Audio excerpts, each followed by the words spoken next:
Hello, my friends, and welcome back. Today, we're going to be taking a look at a clip where a fat activist is going on a tirade about how size 16 isn't even plus size because they don't experience the same level of oppression as larger folks. Yes, we're playing the "you're plus, but you ain't plus enough" game. We're also going to be taking a look at a bonus clip of somebody ranting about diet culture. If you would like to support the channel, please consider joining channel memberships today and become one of my fellow cynics. If you do, you'll get a badge next to your name, access to custom emojis, as well as top priority in my comment replies. A join button is below, as well as a join link in the description of this video. Before we proceed, please click the like button so that I may apply comb to mustache. Good morning, Fatterflies and Buttercups. Good morning, Fatterfly? Okay. And is it time to reassess what fat means? Maybe. So I have no doubt that this topic is gonna make some people mad. And to you puffing on the old copium pipe isn't gonna hurt any of us. We're probably just gonna roll our eyes, honestly. To be clear, this isn't so much me stating my opinion as it is sort of asking a question. Generally speaking, in most fat positive spaces, small fat is defined. Are there a lot of fat positive spaces? How many fat activists can fit into that space at once? I'm sorry. Small fat is defined as a size 14, 16, and 18. Or you could consider that the upper end of old school sizing before everybody became morbidly obese. Or sometimes a 16 and an 18. The question that I'm pondering is, should those people be considered fat anymore at all? I don't know. Can they easily do a bunch of physical movement? If not, then yeah, I would say that they are overweight. Comparing ourselves to others can really delude things because as we all get fatter and fatter and fatter, we're going to stop having a good point of reference to compare ourselves to if everybody else is also morbidly obese. So a better way to determine if you're fat would be to try to do some push-ups, some pull-ups, jog up a flight of stairs. You know, if you can't do that stuff, then you're fat. You're not like bedbound at size 14 through 16, but you're not running up the stairs like I am. I'll run up all the stairs, dude, and I'll elbow everybody out of the way. Because, as my family motto states, it's not enough that I should succeed.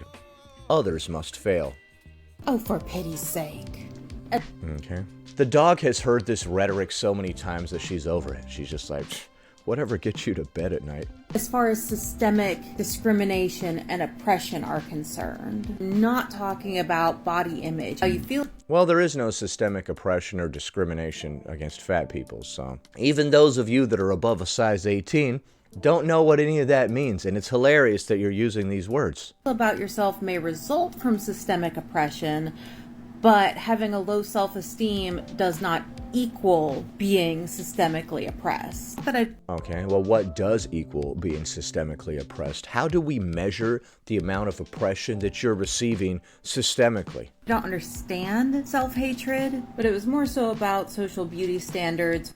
What I'm trying to say is that I'm not dismissing the harm, the damage, the destruction that people in a size 14 through 18 body are doing to themselves? That fat phobia causes to all people. Oh, it's the phobia that's hurting people. People walking down the street that don't even know that you exist somehow have a phobia of you and are also hurting you. Okay. Once again, the term phobia is really moronic in this context. I know that lately I've tried to change the definition and be like, it's also something that you have an aversion to. But that's moronic. It can't be something that you have an irrational fear of and also something that you just dislike at the same time, because those are two very different emotions. Regardless of body size. But does that make you oppressed? Especially as You're not oppressed either, dude. The only thing oppressing you is gravity and probably numerous health conditions. Currently in a trend where social beauty standards are trending more towards slightly heavier body size. No, they're not. There's just a lot of brands that are trying to push a lot of plus size modeling and stuff. If you look at the comments underneath any of those videos, you can see that it's not working. Nobody's buying into this at all for 1 second. As being a small fat becomes more aligned with the social beauty standards, Dude, how many cuts are you doing here? how much privilege does that cause one to gain access to? Well, being able to walk up a flight of stairs is a privilege that we afford ourselves based on the actions that we've taken in the past. So we can't really blame anybody else for that, right? If you can't walk up the stairs and I can, that's not privilege. That's the consequences of your actions, my friend. Maybe you should have been in the gym every morning at 5 a.m. like I was, and also eating properly. The irony of somebody that's obese calling other people privileged is not lost on me. I consider it a privilege to have access to that much food, even if it's highly processed garbage that's just making you obese, and also not have to do any physical movement to be able to get to a morbidly obese size. When I see people on my 600-pound life, my question is often, how do these people afford this? They clearly don't work. They literally just sit around eating all day and getting fatter. If that's not privilege, I don't know what is. The rest of us have the privilege of eating right and exercising. And look, that's not a bad thing. Fat people gaining privilege is not a bad thing. Privilege is a moronic term. Stop using it. You have what you worked for, and that's nothing. If we can say this group of fat people is no longer oppressed for their body size. You were oppressed yesterday, but then today you lost 1 pound and got down to a size 16, so now you are no longer oppressed. This is moronic. This scale is moronic. This is the oppression Olympics. It's a race to the bottom. Stop identifying with crappy aspects of yourself to try to garner sympathy from random strangers online. It's kind of pathetic. That means that we are definitely headed in the right direction for all of us. What direction is that? Up? Heavier and heavier? Since I'm just a small fat and my own physique is not my own fault, I will continue to get larger and larger and larger. A lot of the fat activists that I follow have gotten noticeably larger over the year and a half that I've been doing this type of content. And I can tell you exactly why. It's because of the fatness spectrum and other coping mechanisms that these people use. The typical origin story of a fat activist is like this. They try some stupid fad diet or whatever to lose weight. It doesn't work because it's dumb. After failing with the stupid diet, they determine that all diets are equally stupid and give up on it forever.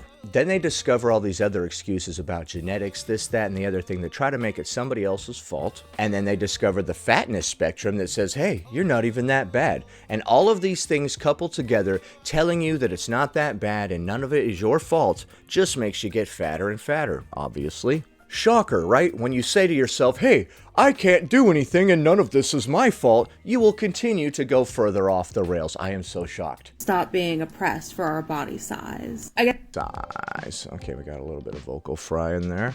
You are well on your way to fat activism. I guess I'm asking other fat people, do you think that the scale of what we consider small fat versus larger fat should shift? Maybe. Oh, let me guess.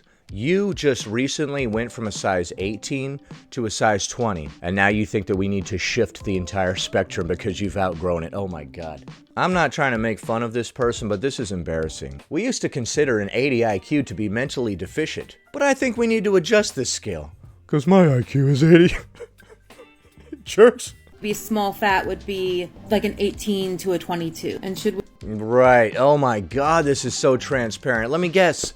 You're an 18 through 22. Why are you doing this? Why would you upload this? consider So if we get everybody else to accept our delusions, now all of a sudden we don't have a problem? That's why I said it's better to use physical things to judge whether or not you are obese, like your ability to go up and down stairs. Comparing yourselves to other people that are even larger than you to try to make yourself feel better is pathetic. size 14 or 16 people to basically just be like chubby, straight size people? Sorry, hun. I don't think anybody's buying it. This conversation has so much overlap with the whole mid-size thing, which is super problematic all on its own. Or should People that are mid-size are problematic? So you're saying it's time to do a cleansing of all the mid-size folks because they couldn't adhere to the standards of the party? They must go? I like it. We're getting real culty up in here. we just shift our language and say that small fat people don't face fat oppression? Inherently, Right, you can say that all you want. It literally means nothing. What kind of oppression are you experiencing from the couch? smaller fats have more privilege than mid-fats. Mid-fats have more privilege than large fats. Large fats have more privilege. No, the larger you get, the less able you will be to do things. It's not the people that are smaller than you have more privilege, it's that you have disabled yourself more and more and more. It's not so much as a fatness spectrum as it is a disability spectrum, right? You keep disabling yourself more and more and more. Nobody forced you to eat that way, therefore you're not oppressed. Than super fats or infinifats. Oh my god, infinifats. What about my favorite category, death fat? So you guys have never seen my 600-pound life. Do we maybe say small fat people can face some bullshit? It's not the same thing as the fat oppression that larger fats face. Am I making any sense? Absolutely not. This is one of the dumbest things that I've ever heard. And it's honestly just copium. It's making you feel better to try to rearrange the fatness spectrum because you kept growing or whatever. Like, a size 10 used to be considered fat, so... Yeah, imagine that. And now you want a size 18 to not be considered fat at all. I still stick to the old standards, honestly. I don't mean to make anybody feel bad, but like 95% of people are fat today. When I go outside to the store, I can see it on everybody. Even if you're just 20 or 30 pounds overweight, I still see it. I used to be at one point, and then I lost the weight, and I noticed in myself, I'm like, holy crap, I was fat. I didn't even see it when I was fat. And then I also noticed that everybody else was fat. I'm like, oh, maybe it's just because I live in a rural area, but when I go to the store, literally every single person is overweight. Every single one. To varying degrees, but even the thinnest among them is still fat. And I'm not trying to give everybody some sort of complex by saying that I notice that everybody is fat. So don't take it that way and don't start beating yourself up or whatever. Oh, what a pity. I tell you, it's just absolutely pitiful. What a pity. It gets funnier each time. Alright, so that was crazy. She thinks that we should adjust the entire fatness spectrum, likely because she's outgrown the category of small fat. That's what I'm getting from that. Now that you're up to a size 18 or 20 or whatever, you can really claim to be oppressed, even though you did all that to yourself. Now we're going to be taking a look at a bonus clip of somebody complaining about diet culture. Can I be petty for a second? Can I be like really petty and mean for a second? No. But I hate diet culture, and I will never ever forgive diet culture for basically bubbling down human health to two determining factors, which is what you eat and how much you exercise. Well, those are very important things, you know? You are what you eat, so what you eat is insanely important. And I'm not downplaying the importance of those two factors, okay? They are super important. Okay, thanks for cursing. Now I'm taking this thesis very seriously. But we're like forgetting the biggest important factor, the factor that probably trumps those two factors. What is that? And that is to prevent illness as much as possible. Well, you know that obesity is considered a disease, right? You know that eating right and exercising puts you in good health, which makes you more resilient to illness, right? I'm so sick of people looking down on me because I'm fat. Ah, that's what this is about. Okay. So all that other stuff you said really didn't have anything to do with anything. This is what it's about. You're sick of people looking down on you because you're fat. Why didn't you just say that? You didn't have to make up all that BS in the beginning.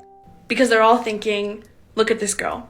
She doesn't take care of herself. She's Is that what they're thinking? not healthy. And sure, if you look at me and you are brainwashed by diet culture, you would probably think I'm unhealthy too. Okay, so you assume that people are thinking negative things about you because you're overweight. Nobody actually said any of this stuff to you. You assumed it. It happened inside of your head. And now you're lashing out at people for a conversation that you had inside of your head. Because I don't have the perfect Pilates body. Because I'm not super skinny. I don't have a six-pack. But you're here to tell us that you actually are healthy. But guess what? Me as a fat woman, I'm probably gonna live longer than you. I don't know, man. I think that being in the greatest shape of my life might be advantageous. If history has taught us anything, it's that fat activists can often pass before the age of 40 or just after the age of 40. And also, if we look at the list of guests on my 600-pound life, a lot of them have passed as well. It doesn't matter what your body looks like. It doesn't matter if you go to Barry's boot camp every single day and you have green juice in the morning. Well, if you have green juice in the morning, then you're falling for diet culture. Getting viral infections repeatedly is not good for you. People are Being morbidly obese and never exercising is not good for you. going around spreading this misinformation that getting sick repeatedly just boosts your immune system. It's not true. Literally, any scientific evidence is going to refute that and show you that getting viral illnesses repeatedly causes long-term hazardous effects on your health. Okay, so she's trying to make the point that being obese is not bad for you because there are other things that you can do to try to protect your health.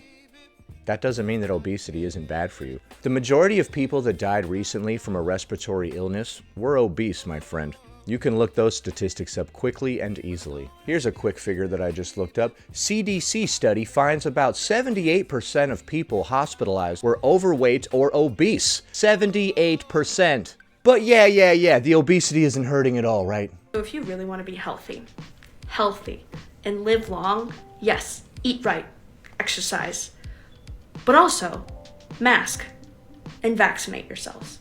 Just a moment ago, you said that eating right and exercising wasn't even that important. So the first person wanted to change the fatness spectrum, likely because they outgrew the category of small fat. And the second person had a lot of gripes with diet culture because she assumed that people were looking at her in a negative light. And also completely downplayed the risks of obesity. Well done.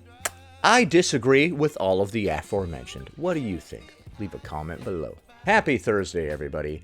Anyway, that about does it. Thanks for watching, commenting, liking, and subscribing. And I'll see you in the next one.